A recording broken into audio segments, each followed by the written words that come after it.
আরিশা আবার করো তো। হ্যাঁ, আবার করো।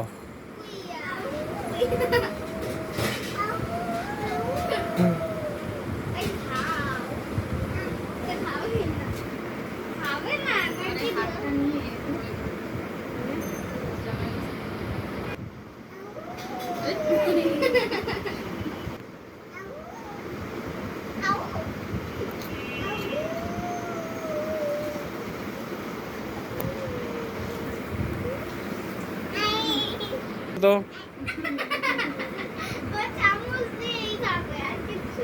চামচ নিয়ে আসি।